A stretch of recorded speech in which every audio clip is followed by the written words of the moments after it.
Hi gorgeous, welcome to the School of Sensuality. I'm Katie Bampton and I'm hosting these yummy videos here for you, helping you feel good. Everything that I teach you girls here is tried and tested and had a trial and error along the way. I haven't just read a textbook and regurgitating it, I've actually had the lived experience. Everything that makes me feel good, I'm here to share it with you. So today I'm going to share what actually elevated my morning routine and how it got me feeling amazing from the moment I opened my eyes in the morning. You know, when you wake up feeling groggy, then you just don't want to get out of bed, you don't want to have any conversations, you just want to sit there scrolling on your phone, you're rushing then throughout your day, feeling disconnected, feeling a little bit numb. Is that really how you want to feel? Or do you want to come inside the School of Sensuality and learn to feel your own best self? Because I'm telling you, it's worth it. This routine isn't going to be complicated. It's simple, joyful, and actually makes your body and your mind feel amazing before you start scrolling on your phone. So I'm going to break it down into 3 things that I do every morning. That include breathwork, remembering who I am as an individual, and movement. And I'm also going to share a little bit of science behind why it works, because I love when education meets real life experience. So, are you ready to dive in? First up is movement, and I don't mean running a marathon early in the morning.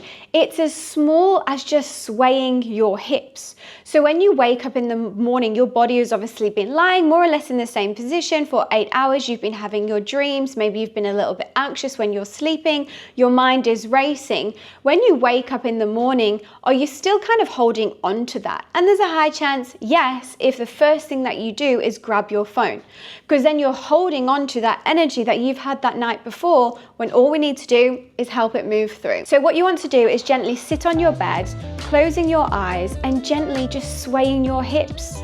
And breathing can actually really help with this, and I'm going to come into this next. And this is why it works, because when we're moving our bodies, even gently, we stimulate the lymphatic flow, we release tension and wake up the vagus nerve, the nerve responsible for relaxation and calm. Studies show that even just a couple of minutes of movement in the morning can even increase endorphins, improve your mood, and even reduce cortisol, which is the stress hormone. So in a simple way, waking up your body in the morning is kind of like, hi, good morning. You're actually giving your body to wake up and feel alive, not to numb yourselves out and start scrolling on your phone. Something that might help you along in this as well is putting my sensual playlist on. So I'm going to put that in the notes below. If you want the School of Sensuality playlist, come along, and all you really have to do is when you wake up in the morning, yes, you're going to feel like you want to grab for your phone, but to keep the pattern going in of your habits until we start changing them, allow yourself to grab your phone, but remember, I remember Katie's video about waking up in the morning and feeling good.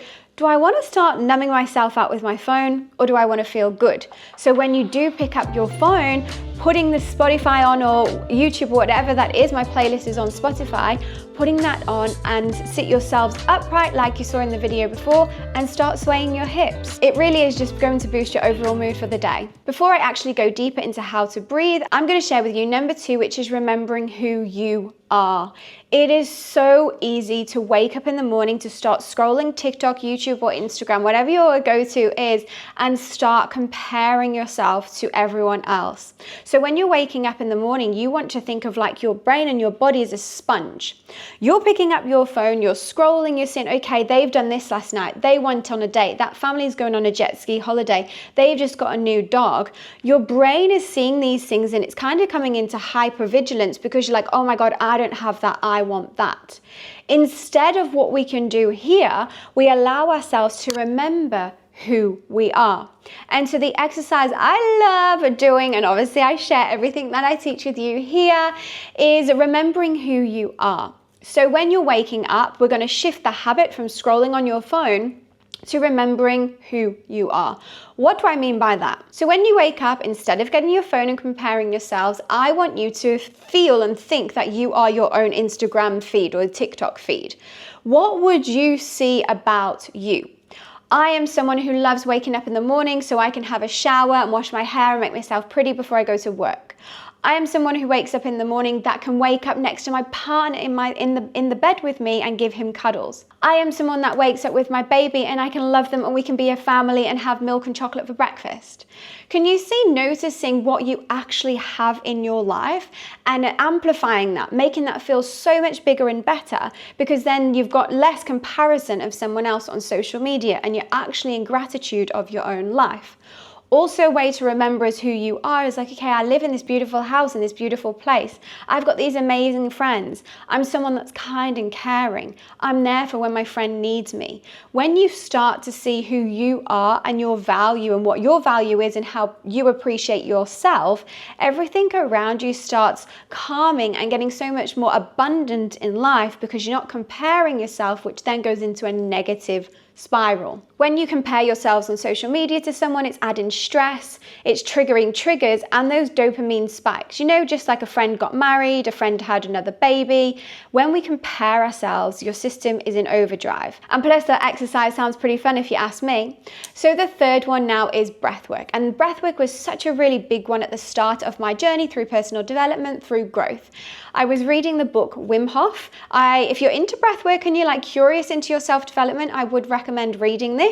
I actually remember I was in Australia at the time, and I was just lying in the sun in my pool and reading this book, and it was such a pleasurable moment. I was so grateful to be lying in the sun reading a book and learning and breathing at the same time. Little did I know how much breathwork honestly changed my life. When we wake up, our nervous system is often in low-level fight or flight mode. So deep, intentional breathing helps us shift from that stressed state into relaxation and focus. So a simple practice that you can do for this is inhaling for 4 counts and exhaling for 4 counts. And you want to repeat this for a few minutes. Science shows that controlled breathing can reduce heart rate, lower your blood pressure, increase oxygen flow to the brain, and activate your parasympathetic nervous system, which is our body's natural relax and restore mode. Honestly, I have done breathwork more or less every day for about 5 years now, I could say. There has been stages I've gone on and off where some days I will do like an intentional 20 minutes. Maybe if I've got like hiring a new staff member, or there's something going on with my family or my relationship, or I'm a little bit more heightened, or maybe my clients really need help. That's a moment when I know I'm going to be quite overwhelmed and overstimulated. So I use the breathwork before I engage with anyone else to calm myself. Because if I'm in a calm space, then I can help you girls learn and everyone else around me be calm. Because if I'm just going rush throughout, everyone in my vicinity is going to be the same. So maybe you have a rushful partner, an annoying, intense partner, or a wild dog or a baby that's always crying. Remember, the more that you can calm yourself using breath work, and of course, especially in the morning, your day is just going to go a lot smoother. So there you have it, 3 things you can do right on your bed to start your morning feeling amazing. Remember, movement, remembering yourself, and breath work. It doesn't have to take 3 hours. It can literally take a minute for each, or even 30 seconds for each. You will really see so much evolution and growth within yourself.